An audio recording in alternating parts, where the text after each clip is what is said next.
The Blue Mountains is full of ghost stories. Woodford Academy, which I visited in an earlier video, is meant to be one of the most haunted inns in Australia. There's supposed to be a white lady in the house, possibly the ghost of the innkeeper's wife who committed suicide, or the girl who was locked in the attic by her father. Up the road in Wentworth Falls, the old Queen Victoria Hospital is also meant to be haunted. Originally a country estate, it became a tuberculosis sanatorium and then a nursing home, so a lot of people have died here. Unfortunately, the people who own it now seem to have locked it up and left it to rot, so I couldn't get any good footage. In Lawson, the old School of Arts isn't a famous haunted building, but people who've worked here have had a few things to say about it. Not about the library out front, which is beautiful,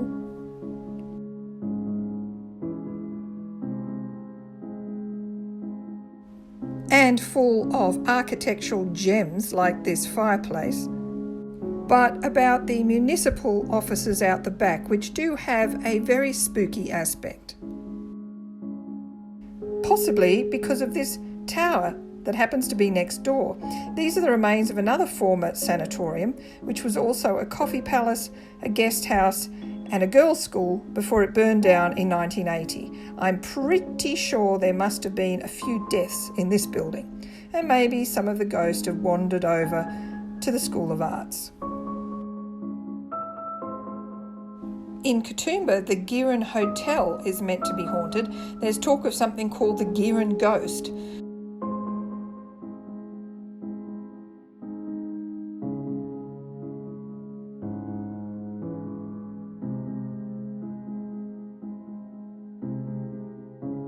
Unfortunately, the Gearin isn't running as a pub any longer, though it does contain a quirky cafe.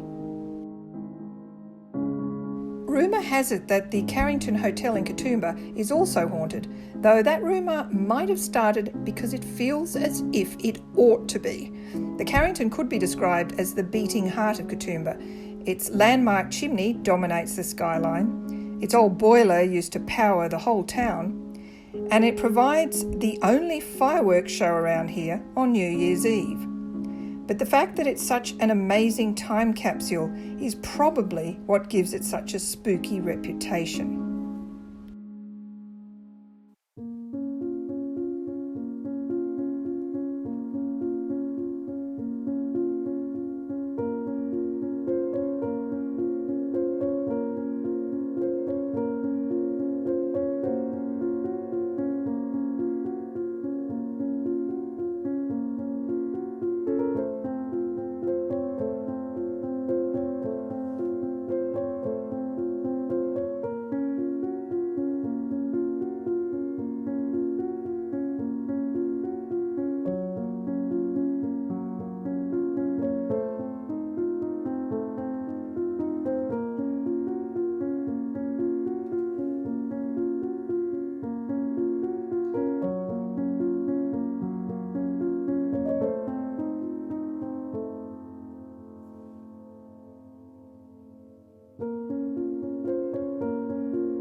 But perhaps the most famous of all Blue Mountains ghost stories was written about by Henry Lawson in his poem The Ghost at the Second Bridge. I've mentioned Henry Lawson before. He was the famous colonial poet who lived in Mount Victoria for a fair number of months when he was quite young. And the ghost he's referring to in the poem is the Black Lady of Victoria Pass. You'd call the man a senseless fool, a blockhead or an arse, who dared to say he saw the ghost of Mount Victoria Pass. Just past Mount Victoria, off the Great Western Highway, is a weird giant lantern in the bush. It's actually a monument to the building of Victoria Pass in 1832, which was a spectacular engineering job at the time, and is currently regarded as a national engineering landmark because the terrain was so steep and dangerous. It's hard to get a good view of the pass now, though you can see part of it from a lookout near the monument. It gives you some idea of how difficult the roadwork must have been. You can still see some of the original convict stonework.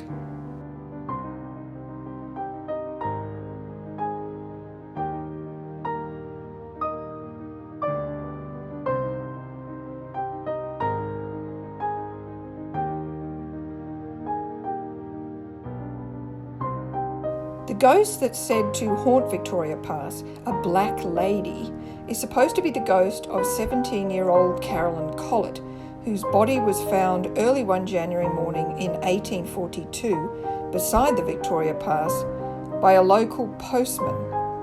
Her head had been smashed in. Carolyn's maiden name was James, and her family was supposed to have come from the outskirts of the nearby town of Lithgow, possibly from the Vale of Clwyd, which is the closest part of Lithgow to Hartley Vale. Hartley Vale is where Carolyn ended up working when she left home. She was employed at an inn that's now called Collett's Inn. It's 200 years old and still providing accommodation to the weary traveller, possibly a higher standard of accommodation than it used to. You can have weddings and functions here, and I cannot think of a more beautiful place to do it.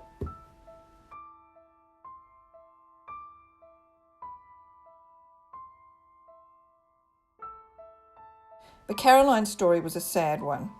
No sooner had she come to work at the inn at about the age of 13 when she and her younger sister, Mary, were groomed by a 25-year-old man named John Walsh, who also worked at the inn. Mary married John, and in 1840 Caroline ended up marrying William Collett, the younger son of the inn's owner, Pierce. William apparently was described by his father as a spendthrift idiot, and after 18 months Caroline went to live with Mary and John.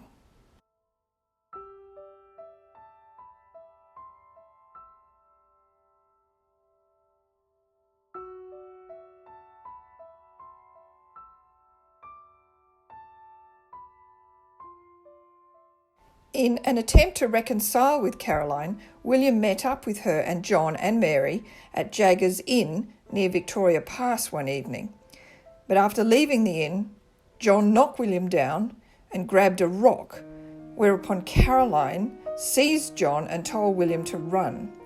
That was the last time anyone saw her alive.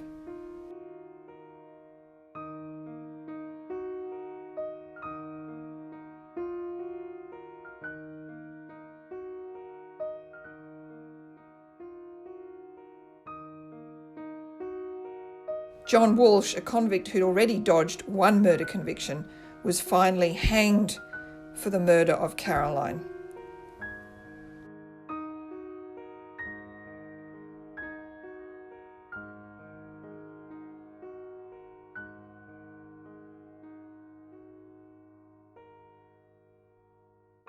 It's sad to think of how Caroline must once have walked through these rooms, which are, as you can see, now absolutely stunning.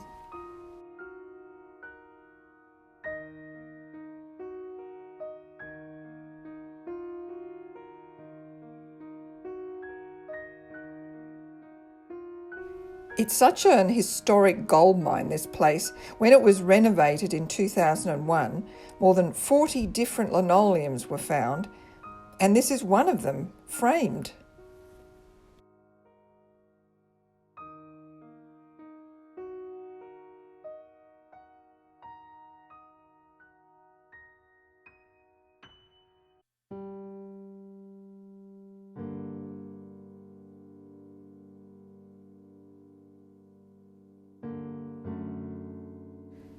Caroline Collett was eventually buried not far from the inn at the historic Hartley Vale Cemetery.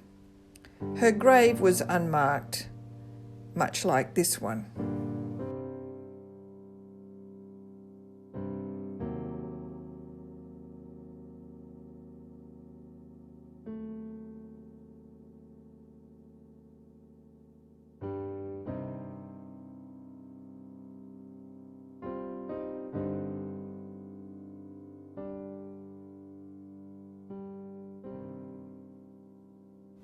Other people buried here include Pierce Collett, William's father, and William's mother, Mary.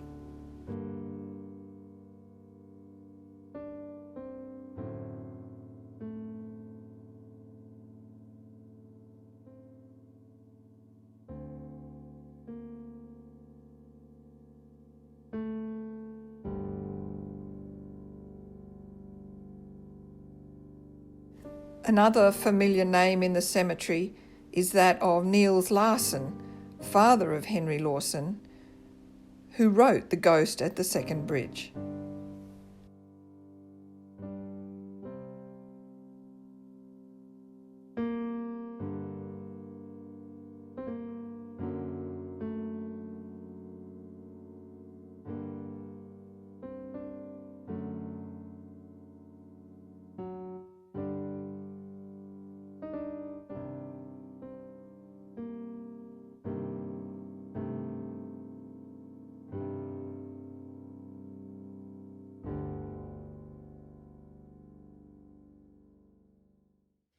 Those are just some Blue Mountains ghost stories. There are a lot more. And of course, I love a good ghost story. In fact, I've written some. The Alley's Ghost Hunter series. This one's about a ghost who writes on walls. And this one's about a ghost at Hill End. And this one's about something called the Exorcist Club. And this one's about a possible ghost at Jenolan Caves. But I wanted to discuss the fact that there are ghost stories that aren't paranormal, and there are non-paranormal ghost stories everywhere, and they can spark enough interest to make you want to dig around for the stories behind them. For example, this is a ghost window, and this is the ghost of the old Cascades pool at Lura. It's a picnic area now, but back in 1913 it was the Katoomba swimming baths. The pool was filled in later, but you can still see where it was because of the woeful drainage. And this is the ghost of Lura Quarry in North Lura, which started in the late 1920s.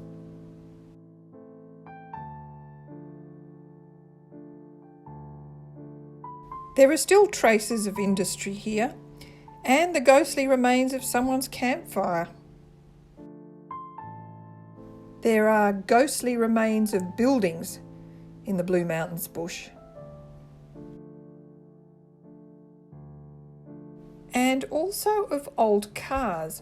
These ones look like models from the 1940s or 1950s because it's been a while since cars had wood around their windows.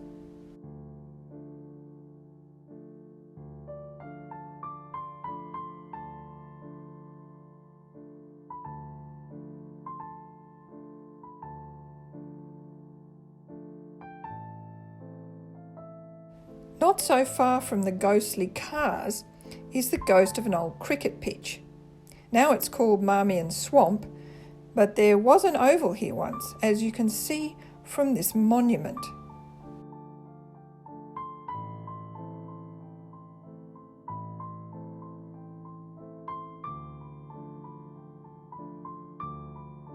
Even these felled logs are the ghosts of old trees. In other words, ghosts can be echoes of the past in the present. And I've written a few thrillers that explore that subject. For instance, Traced, and The Attack, and Shelter. In all these books, I look at how the past can keep intruding on the present, sometimes in really alarming ways. like scary ghosts, like something you see at Halloween. In fact, a lot of detective novels are all about how the past comes back to bite us. So the next time you say you don't believe in ghosts, think of the kind of ghosts you don't believe in. And happy ghost hunting.